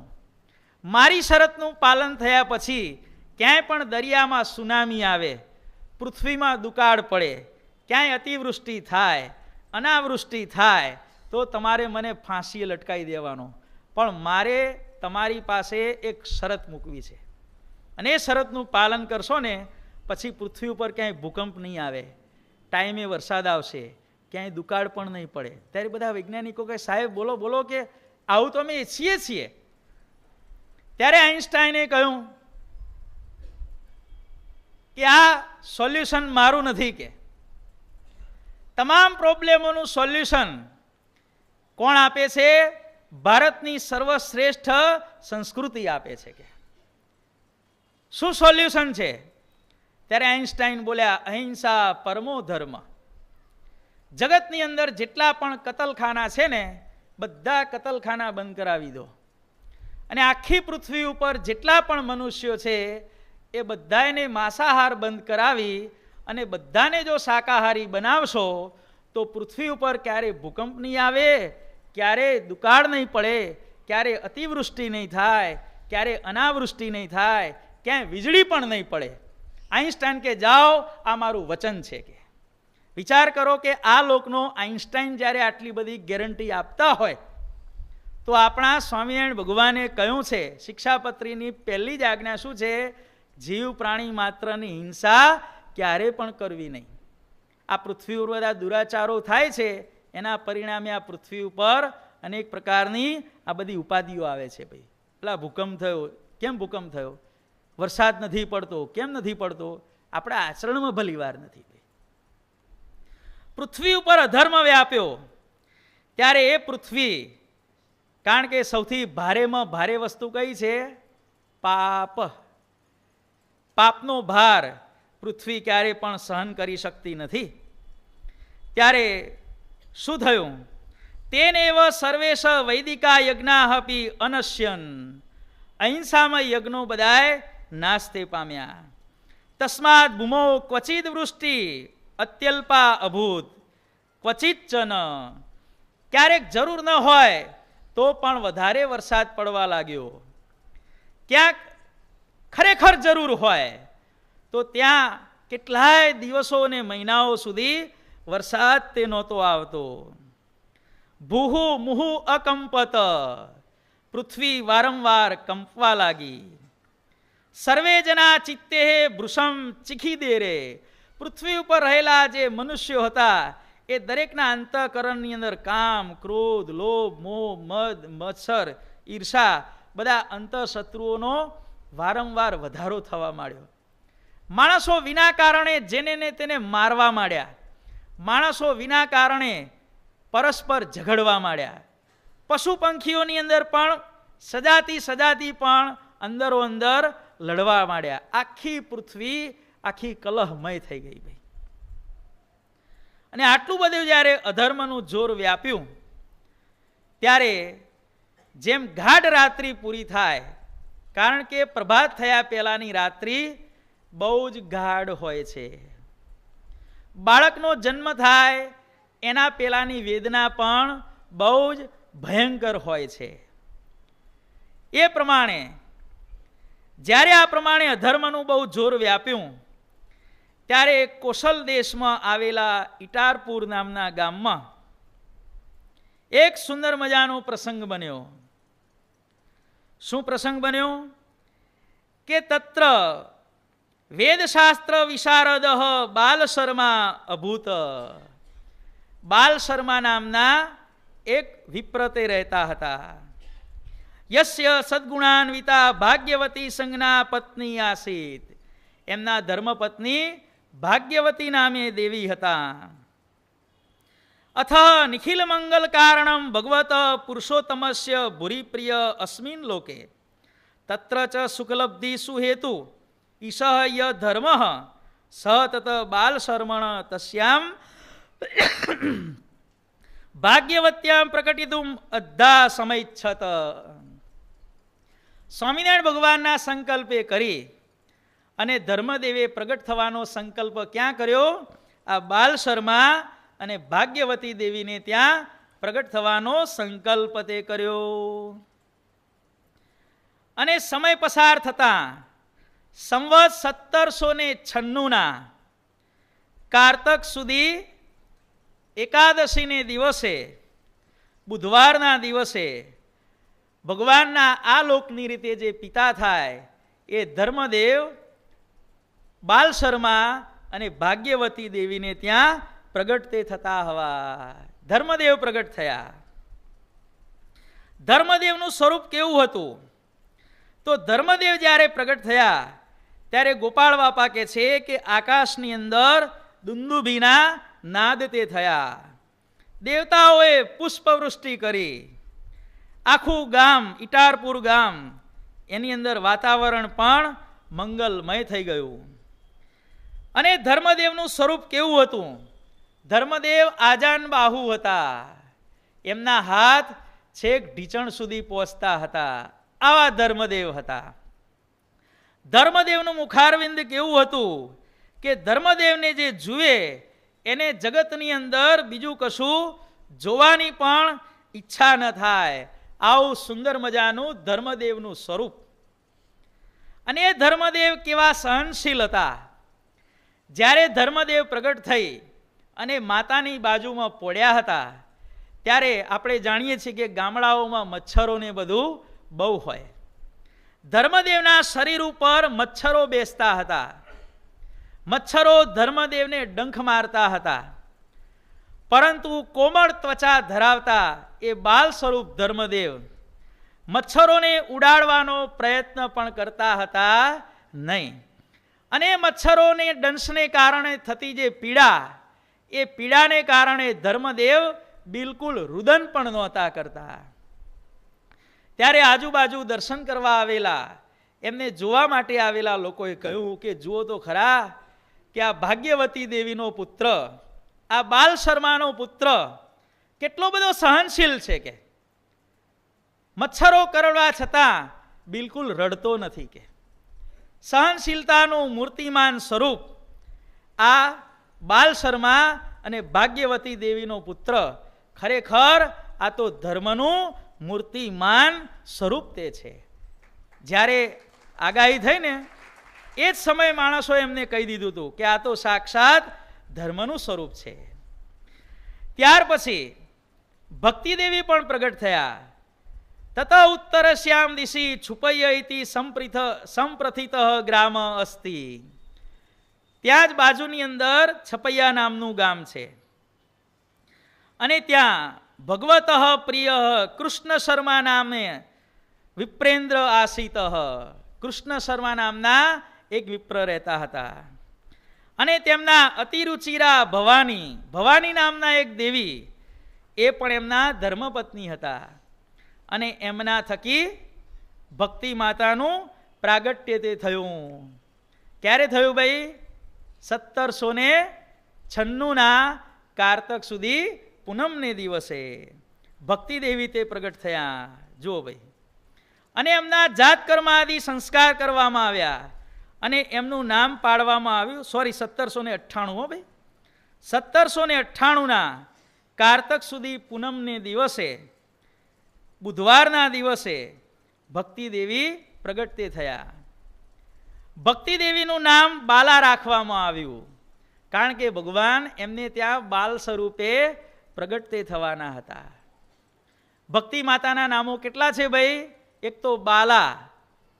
ભગવાન એમને ત્યાં બાલ સ્વરૂપે પ્રગટ થવાના હતા માટે બાલા. ભગવાનની અંદર અત્યંત પ્રેમવાળા માટે પ્રેમવતી. ભગવાનને વિશે અત્યંત ભક્તિવાળા માટે ભક્તિ. અને ભગવાનની મૂર્તિને ધારણ કરનાર માટે એમનું નામ મૂર્તિ. જુઓ ભાઈ, ભક્તિ માતાના આટલા નામો હતા. અને ભક્તિ ધર્મ બંને જેમ શુક્લ પક્ષનો ચંદ્ર જેમ વધવા માંડે એમ દિન પ્રતિદિન મોટા તે થવા લાગ્યા. અને પછી બંનેના લગ્ન પણ થયા. ભક્તિ અને ધર્મના લગ્ન થયા ત્યારે ભક્તિ માતાના પિતાએ કહ્યું, કોને? ધર્મદેવના પિતાને, કે વેવાઈ મારી એક પ્રાર્થના છે કે તમારો દીકરો મારે ઘેર રે એવી તમે મારી વિનંતીનો સ્વીકાર કરો. બાલ શર્માએ રજા આપી અને ધર્મદેવ લગ્ન થયા ત્યારથી જ પોતાના સાસરીએ રહ્યા. જો કોઈએ કે ને અત્યારે ઘર જમાઈ તરીકે ન રહેવાય, કારણ કે ઇન્ડિયામાં વાંધો નહીં, પણ પરદેશમાં સસરો રહેતો હોય, મા બાપ અહીંયા રહેતા હોય ને જમાઈ એકલા લગ્ન કરીને જાય અને પછી કોઈ કે ઘર જમાઈ થઈને રહ્યો, તો એવું ઘર જમાઈ થવામાં કોઈ જાતનો દોષ નથી. અને કોઈ એમ કહે ને તો એને ચોખ્ખું કહી દેવાનું કે આપણા ભગવાનના પિતા ધર્મદેવ પણ છપૈયાની અંદર આખી જિંદગી ઘર જમાઈ થઈને રહ્યા હતા. ઘર અલગ હતું સસરાથી, પણ ગામ તો એનું એ જ હતું. એટલે ઘણા માણસો બોલે કે ભાઈ ઘર જમાઈ થઈને ના રહેવાય, ના રહેવાય, ઘરમાં ના રહેવાય, પણ બાજુ મકાન લઈને તો સ્વતંત્ર રીતે રહી શકાય. બરોબર? હા, સસરાના ઘરમાં પછી કાયમ માટે ન રહેવાય. હો ભાઈ, વસ્તુ ખોટી નથી, પણ બાજુમાં મકાન લઈ સ્વતંત્ર રીતે રહી શકાય. એટલે ધર્મદેવ આ પ્રમાણે ક્યાં રહ્યા? છપૈયાની અંદર રહ્યા. અને એ સમયે શું બન્યું? વૃષસ્ય અપરા શ્રદ્ધાદ્યા દ્વાદશ પત્ન્ય પ્રાકૃતૈ ઇન્દ્રિયે અદ્રશ્યા દિવ્યાંગા સત્યહતમ ધર્મદેવમ નિત્યમ શિષેવીરે. ધર્મદેવની સેવા માત્ર ભક્તિ માતા નહોતા કરતા, પણ ધર્મદેવની બીજી 12 પત્નીઓ હતી, એ પણ દિવ્ય સ્વરૂપે ધર્મદેવની સેવામાં હતી. હવે જો આપણે જાણવા જેવો પોઈન્ટ એની ચર્ચા કરીએ. ધર્મદેવની કુલ 13 પત્નીઓ છે ભાઈ. ભક્તિ માતા મુખ્ય પત્ની છે અને બાકીની 12 પત્નીઓ છે. ધર્મદેવની 13 પત્નીઓ છે અને એમના સંતાનો પણ છે. આપણે એનો આધ્યાત્મિક અર્થ સમજી અને સમજવાની કોશિશ કરીએ. ધર્મદેવની સૌથી પહેલી પત્નીનું નામ છે, અહીંયા લખ્યું છે શ્રદ્ધા. શ્રદ્ધા ક્યાં રહે છે? જ્યાં ધર્મ છે ત્યાં શ્રદ્ધા કાયમ માટે ટકે છે. પંચવર્તમાનનું પાલન કરવામાં આવે તો ત્યાં શ્રદ્ધા હંમેશા નિવાસ કરીને રહે છે. જ્યાં અધર્મ ચાલતો હોય ત્યાં સાચી શ્રદ્ધા નિવાસ કરીને રહેતી નથી. હવે પતિ અને પત્ની ભેગા થાય એટલે સંતાનનો પણ જન્મ થાય ને ભાઈ. પંચવર્તમાનનું પાલન અને સાચી શ્રદ્ધા આ બંને ભેગા થાય ને ત્યારે એમાંથી એક પુત્રનો જન્મ થાય છે. કયો પુત્ર ખબર છે? શુભ. જે વ્યક્તિ એમ ઈચ્છતો હોય કે મારું જીવનમાં હંમેશા શુભ શુભ અને શુભ થાય, તો એણે શું કરવાનું? પંચવર્તમાનનું પાલન કરવાનું અને જીવનમાં ભગવાનમાં સાચી અતૂટ અને અખૂટ શ્રદ્ધા રાખવાની. જે ભક્ત પંચવર્તમાનનું પાલન કરે છે, ભગવાનની અંદર દ્રઢ શ્રદ્ધા રાખે છે, એનું હંમેશા શુભ શુભ અને શુભ. જો ભાઈ, આ ધર્મદેવના પહેલા પત્ની શ્રદ્ધા. ધર્મદેવના બીજા પત્નીનું નામ છે મૈત્રી. સાચી મિત્રતા ક્યારે ટકે છે? હવે જવાબ આપો ભાઈ. પંચવર્તમાનનું પાલન હોય, નીતિમત્તાનું ધોરણ જળવાતું હોય, ભગવાનના સિદ્ધાંતોનું પાલન થતું હોય, કોઈ જાતનો લેવા દેવાનો સ્વાર્થ ન હોય, જ્યાં ધર્મ હોય ત્યાં મિત્રતા કાયમ માટે ટકતી હોય છે. પેલા કે અમારી ભાઈબંધી તૂટી ગઈ, તો જરૂર કંઈક ભગવાનની આજ્ઞાનો ભંગ થયો હશે. 2 ભાઈબંધો હોય, એક જણો બીજાનું કરી નાખે 20-25 લાખનું, હે શું થયું? ભગવાનની આજ્ઞાનો ભંગ થયો. લખાણ વિના ઉધાર આપી દીધું, લખત વિના વ્યવહાર કરવો નહીં, આજ્ઞાનો ભંગ થયો. અને આજ્ઞાનો ભંગ થયો એટલે ભાઈબંધી ગઈ, દરિયામાં ડૂબી ગઈ. માટે મૈત્રી પણ ક્યારે ટકે છે? ભગવાનની આજ્ઞાનું પાલન થાય ત્યાં મિત્રતા ટકતી હોય છે. અને આવી મિત્રતા જો હોય, પંચવર્તમાનનું પાલન હોય અને નિસ્વાર્થ મિત્રતા હોય, તો ધર્મ અને મૈત્રી જ્યારે ભેગા થાય ત્યારે એમને પણ એક પુત્ર થાય છે. પુત્રનું નામ છે પ્રસાદ, અર્થાત પ્રસન્નતા. જેના જીવનની અંદર પંચવર્તમાનનું પાલન છે અને જેના જીવનની અંદર 5 કે 10 નિસ્વાર્થી મિત્રો જેને મળી ગયા, એના જીવનમાં હંમેશા આનંદ આનંદ અને આનંદ. આનંદ મેળવવો હોય તો નિસ્વાર્થ મિત્રતા અને પંચવર્તમાનનું પાલન, ધર્મેયુક્ત મૈત્રી હોય તો એમાંથી પ્રસન્નતા ઓટોમેટિક ઉદ્ભવ થાય છે. ધર્મદેવના ત્રીજા પત્નીનું નામ છે દયા. પંચવર્તમાન યુક્ત એવા ભગવાનના સંત ભક્ત ઉપર દયા હોય. બિલાડી કબૂતરને ખાતી હોય તો દયા કોની ઉપર કરવાની? બિલાડી ઉપર કરવાની? બિચારી ઘણા દાડાની ભૂખી છે, ભલે ખાતી કે, એટલે આ ન કરાય. કબૂતરને છોડાવવાનું હોય. ભાઈ બિલાડી ઉંદરને પકડતી હોય તો દયા ક્યાં કરવાની? ઉંદર ઉપર કરવાની હોય. બાજ પક્ષી કોઈ નાના પંખી ઉપર તરાપ મારે તો દયા દુર્બળ હોય ત્યાં કરવાની. સાચા સ્થાનની અંદર દયા કરવામાં આવે છે.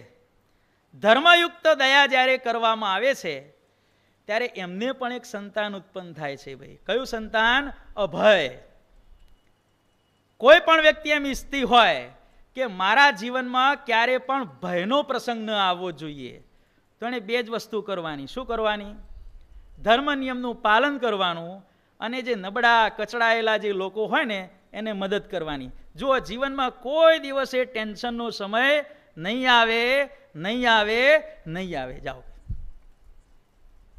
જે સાચા સ્થાનમાં દુર્બળ ઉપર દયા રાખે છે એને એનાથી નબળા લોકો, એનાથી બળવાન લોકો ક્યારે પણ એને હેરાન કરી શકતા નથી. જે વ્યક્તિ પોતાનાથી દુર્બળ હોય એને દબાવે છે તો એને પણ એનાથી જે બળવાન હોય એને દબાવે છે. જે પોતાનાથી દુર્બળ હોય એને ક્યારે જે દબાવતો નથી, તો એનાથી જે બળવાન હોય એ પણ એને ક્યારે દબાવતા નથી. નિર્બળ ઉપર દયા રાખો, પંચવર્તમાનનું પાલન રાખો, તો જીવનમાં ક્યારે પણ ટેન્શનનો, ભયનો સમય આવતો નથી. દયા. ધર્મદેવના ચોથા પત્નીનું નામ છે શાંતિ.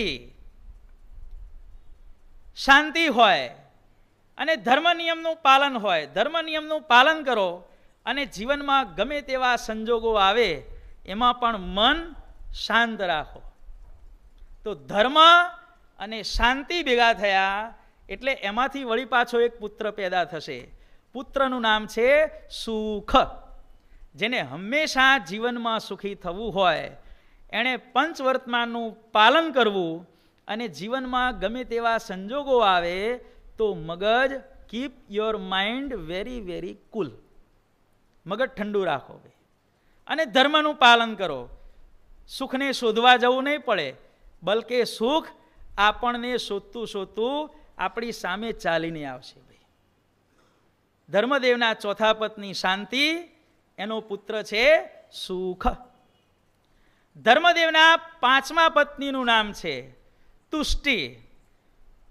તુષ્ટિ એટલે સંતોષ. સંતોષ રાખવામાં આવે, ધર્મ નિયમનું પાલન કરવામાં આવે અને ભગવાન રાખે તેમ રહેવું, દેખાડે તે જોવું, કેમ કરવું, આ સિદ્ધાંતનો જ્યારે અમલ કરવામાં આવે ત્યારે તુષ્ટિનો પણ આપણામાં વાસ થાય. અને ધર્મનું પાલન અને આવી રીતનો સંતોષ, તુષ્ટિ જ્યારે ભેગા થાય ત્યારે એમાંથી એક પુત્ર ઉત્પન્ન થાય છે. પુત્રનું નામ છે આનંદ. જેણે જીવનમાં હંમેશા આનંદમાં રહેવું હોય એણે પંચવર્તમાનનું પાલન કરવું અને જીવનમાં જે કોઈ સ્થિતિ આવે એ ભગવાનની ઈચ્છા હશે એમ માની અને ચલાવી લેતા શીખવું. તુષ્ટિ. ત્યાર પછી ધર્મદેવના છઠ્ઠા પત્નીનું નામ છે પુષ્ટિ. પેલું તુષ્ટિ હો, ટી ઠક્કરનો ટી, તુષ્ટિ, અને આ પી પટેલનો પી, પુષ્ટિ. ભાઈ તુષ્ટિ અને પુષ્ટિ.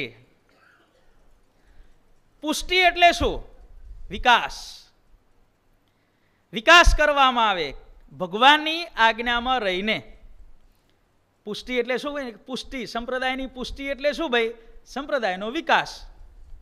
ભગવાનની આજ્ઞામાં રહી, ભગવાનની આજ્ઞાની મર્યાદામાં રહી અને જ્યારે વિકાસ કરવામાં આવે છે ત્યારે એવા ધર્મયુક્ત વિકાસમાંથી એક પુત્ર ઉત્પન્ન થાય છે. કયો પુત્ર? સ્મય, વિસ્મય જેને આપણે કહીએ છીએ ને. જીવનમાં અત્યંત જેને આશ્ચર્ય સર્જવું હોય, મારા જીવનની અંદર રોજ આશ્ચર્ય સર્જાવવું જોઈએ, આવી જેને ઈચ્છા હોય તો એણે કોઈ પણ જીવનમાં વિકાસનું કામ કરવું હોય, કોઈ પણ સારું કામ કરવું હોય તો ખ્યાલ રાખવો કે હું આ કાર્ય કરું છું એ ભગવાનની આજ્ઞા પ્રમાણે છે કે નહીં. ભગવાનની આજ્ઞા પ્રમાણેનું કાર્ય હોય તો એ કરવાનું, ભગવાનની આજ્ઞા પ્રમાણે જો એ ન હોય તો એ નહીં કરવાનું. આવી રીતે ખ્યાલ રાખી અને જે વ્યક્તિ પોતાનો વિકાસ કરે છે એના જીવનમાં હંમેશા આશ્ચર્યજનક પ્રસંગો સર્જાય છે. પુષ્ટિ. ત્યાર પછી ધર્મદેવની સાતમી પત્નીનું નામ છે ક્રિયા. ક્રિયા એટલે કાર્ય. કોઈ પણ કાર્ય જ્યારે કરવામાં આવે ત્યારે, જેમ આપણે પુષ્ટિમાં વાત કરીએ ને કે કોઈ પણ વિકાસનું કે સારું કામ કરવું હોય એમાં પણ ભગવાનની આજ્ઞાનું અનુસંધાન હોય તો એમાં આશ્ચર્ય સર્જાય. અલ્યા આટલી બધી ભગવાને મદદ કરી, અમે તો ધાર્યું નહોતું, ભગવાન આટલા બધા ભેગા પડી ગયા, અમને તો એમ હતું કે 5 લાખ કમાઈશું, ભગવાને 50 લાખ આપી દીધા. બસ આવું ક્યારે થાય? ધર્મ અને પુષ્ટિને ભેગા રાખવામાં આવે ત્યારે. ત્યાર પછી ક્રિયા. કોઈ પણ ક્રિયા ભગવાનની આજ્ઞા પ્રમાણે કરવામાં આવે તો ધર્મ અને ક્રિયા જ્યારે બંને ભેગા થાય ત્યારે એમને પણ એક પુત્રનો જન્મ થાય છે. કયો પુત્ર? યોગ. જેની ક્રિયા ધર્મ પ્રમાણે છે, જેનું દરેક આચરણ ભગવાનની આજ્ઞા પ્રમાણે છે, તો એના જીવનમાં નવા નવા યોગો સર્જાતા રહે છે. એનો વિકાસ થાય, એને લાભ થાય. એવા કોન્ટેકો, એ કોન્ટેકો એને ઓટોમેટિક થવા માંડે. જો આપણા જીવન પ્રાણ સ્વામી બાપાનું જીવન પૂર્વાશ્રમમાં કેવું હતું ભાઈ? ધર્મ નિયમે યુક્ત હતું. તો મુંબઈની અંદર એમને કોન્ટેકો કેવા થયા ભાઈ? બાપાશ્રીના હેતરુચિવાળા હરિભક્તો મળ્યા, વચનામૃતનું બાપાશ્રીની વાતોનું પુસ્તક પણ મળ્યું અને પછી ઈશ્વર બાપાનો મેળાપ પણ થયો. જેનું આચરણ ભગવાનની ક્રિયા, જેની ક્રિયા ભગવાનની આજ્ઞા પ્રમાણે છે એના જીવનમાં એને હંમેશા બેનિફિટ થાય, એને હંમેશા લાભ થાય, એની હંમેશા પ્રગતિ થાય. એવા નવા નવા કોન્ટેકો પણ સ્વયં સ્વામિનારાયણ ભગવાન કરાવે છે ભાઈ. ક્રિયા ભગવાનની આજ્ઞા પ્રમાણે હોય તો એમાંથી યોગ થાય. શોધવા જવું ન પડે, સામેથી તમારે ઘેર આવે કે ભાઈ અમારું આટલું કામ કરશો, આટલા રૂપિયા આપીશું. પણ શોધવા જવું પડે છે. એનું કારણ શું છે?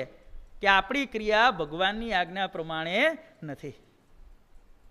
ધર્મદેવના 8મા પત્નીનું નામ છે ઉન્નતિ. જીવનમાં ઉન્નતિ કરવાની દરેકને છૂટ છે, પણ બીજાને પાડી દઈને નહીં.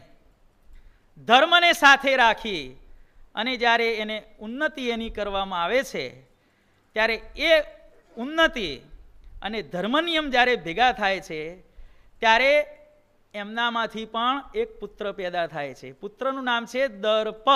દર્પ એટલે હર્ષજન્ય ગૌરવ. જીવનમાં ગૌરવની લાગણી જેને અનુભવવી હોય, ગૌરવ થાય ને ભાઈ આપણને, ઉન્નતિ થાય એટલે ગૌરવ થાય કે જુઓ ભગવાનની દયાથી હું આટલો આગળ વધ્યો, હું ભગવાનની દયાથી કેટલો સુખી છું.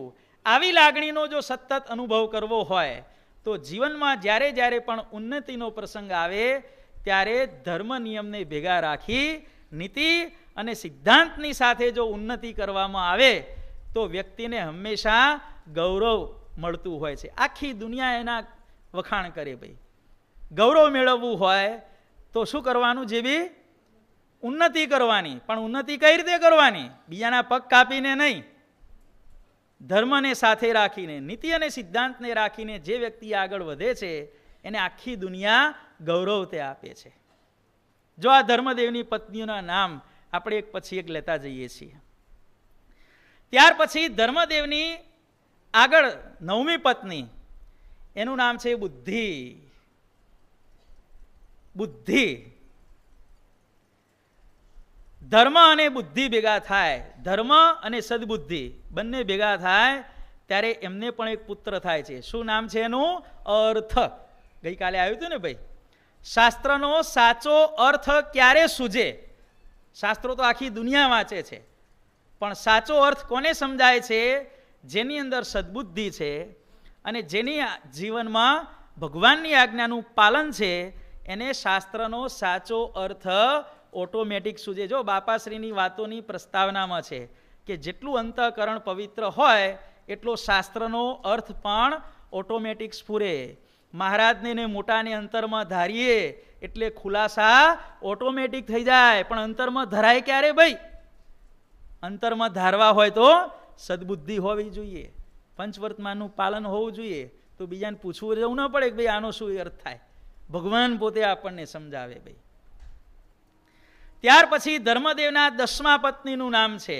શું નામ છે ભાઈ? મેધા, જેને કહેવામાં આવે છે યાદ શક્તિ. યાદ શક્તિ હોય અને પંચવર્તમાનનું પાલન હોય તો એમાંથી એક પુત્ર ઉત્પન્ન થાય છે. એ પુત્રનું નામ શું છે ભાઈ? ખ્યાલ છે ભાઈ? સ્મૃતિ.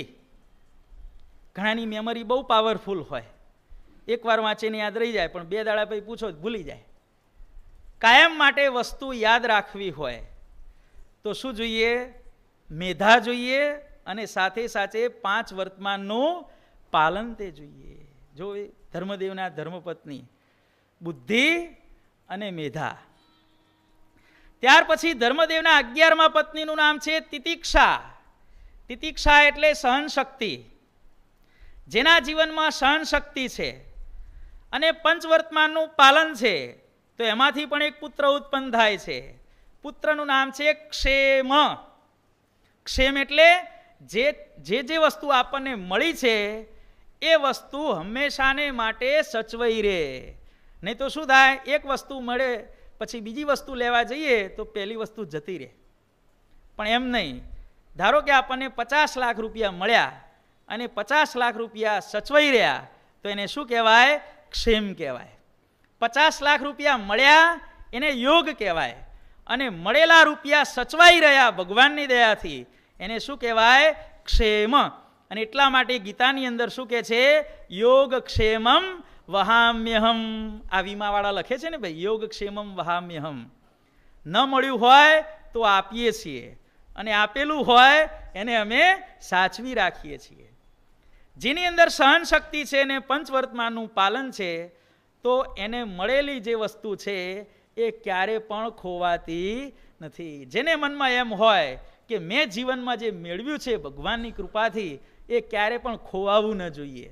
તો 2 ગુણો સંપાદન કરવાના. કયા? એક તો પંચવર્તમાનનું પાલન અને બીજું તિતિક્ષા, સહન શક્તિ. ધર્મદેવના 12મા પત્નીનું નામ છે લજ્જા. લજ્જા અને ધર્મ ભેગા થાય ત્યારે એમાંથી એક પુત્રનો જન્મ થાય છે. એ પુત્રનું નામ છે વિનય. ધર્મ નિયમનું પાલન હોય અને લાજ શરમ હોય એને ક્યારે પણ વિનય અને વિવેક શીખવાડવામાં આવતો નથી. સ્વયંભૂ એનામાં આવી જાય ભાઈ. અને ધર્મદેવના 13મા પત્નીનું નામ છે ભક્તિ. ભક્તિ કરવામાં આવે અને ધર્મદેવનું પાલન કરવામાં આવે તો ઓટોમેટિક સ્વયં શ્રી સ્વામિનારાયણ ભગવાન એના હૃદયમાં પ્રગટ થાય છે. આ ધર્મદેવની કુલ 13 પત્નીઓ થઈ ભાઈ. માટે જેણે જીવનમાં આ 26 ગુણો પ્રાપ્ત કરવા હોય, 27 ગુણો. પહેલો ગુણ કયો? ધર્મ નિયમનું પાલન.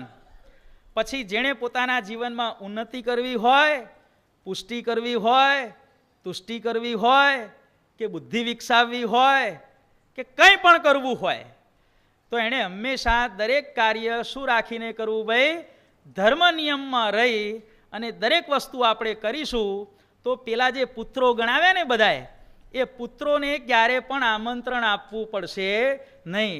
સ્વયં આપણું જીવન સુખ સમૃદ્ધિથી ભરપૂર અવશ્ય થશે ને થશે. તો હવે સમય થઈ ગયો છે, તો વધુ નહીં કહેતા, આ ધર્મદેવની જે 12 પત્નીઓ બીજી અન્ય હતી, એ પણ અત્યંત ધર્મદેવની સેવા તે કરવા લાગી.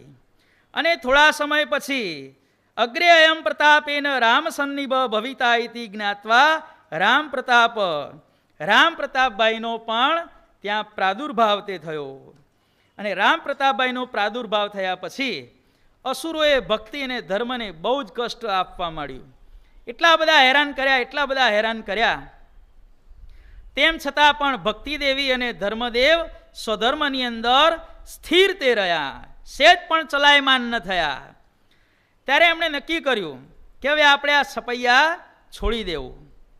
તત્ર નિજેપુરે સ્થાતુમ ઉદાસીન સધર્મ ભાર્ય સુતાભ્યામ સમમ અયોધ્યાએત્ય તત્ર અવસત. છપૈયા છોડીને અયોધ્યા ગયા. તત્ર અપી દુષ્ટા અસુરાહ ધર્મદેવ તથા ભક્તિ મર્દયામાસુ. ત્યાં પણ ભક્તિ અને ધર્મને હેરાન કર્યા. તત સ યથામતી દુઃખવારણમ ચિકીર્ષન તત્ર વારાણસીમ ગત્વા કતિચિત માસાન્યવસત. કાશી ગયા. કાશીમાં પણ ત્યાં અનેક પ્રકારના ઉપદ્રવો થયા. કાશીને પણ એમણે છોડી દીધું અને કાશીથી એ લોકો બંને જણ ક્યાં ગયા? તત પ્રયાગ તીર્થમ આગમત. પ્રયાગરાજ, અલ્હાબાદ જેને કહેવામાં આવે છે, પ્રયાગરાજ હવે નવું નામ પડી ગયું છે. એ પ્રયાગ તીર્થની અંદર ધર્મદેવ અને ભક્તિ માતા પહોંચ્યા અને તેમની નજર એક સાચા સંત ઉપર પડી. અંતરમાં એ સંતનું દર્શન થયું, શાંતિ થઈ ગઈ. એ સંત કોણ હતા, શું એમનો પરિચય હતો, એ સાંઈ બાપા હવે આપણને આવતીકાલે કહેશે. નિખિલ ગુણગણૈર વિરાજમાનમ ગુરુવર માર્તિહરમ તમેક્ષ્ય તત્ર અતિશયિત મુદમ વૃષ સમાપ નિજ પરિવારયુત સનષ્ટ કષ્ટ. ઇતિ શ્રી સ્વામિનારાયણ ગાદી આદ્યાચાર્ય પ્રવર સનાતન ધર્મ સમ્રાટ ધર્મ ધુરંધર અષ્ટોત્તર સહસ્ત્રોપમ જીવન પ્રાણ શ્રી મુક્ત જીવન સાંઈ બાપા વિરચિતે શ્રી સ્વામિનારાયણ બાપા ચરિત્રામૃત સાગરે શ્રી કાંડ સત્સંગ શાસ્ત્રે પ્રથમ પ્રવાહે ધર્મ ભક્તિ પ્રાદુર્ભાવ વર્ણન નામા તૃતીય સ્તરંગ. બોલો અક્ષરધામના અધિપતિ સ્વામિનારાયણ બાપાની જય. ઘનશ્યામ મહારાજની જય. હરિકૃષ્ણ મહારાજની જય. સહજાનંદ સ્વામી મહારાજની જય. બાપાશ્રીની જય. સદગુરુશ્રીની જય. સ્વામિનારાયણ ગાદીનાદ્ય આચાર્ય પરિપ્રવર ધર્મ ધુરંધર સનાતન ધર્મ સમ્રાટ પરમ કલ્યાણકારી જીવન પ્રાણ સ્વામી બાપાની જય.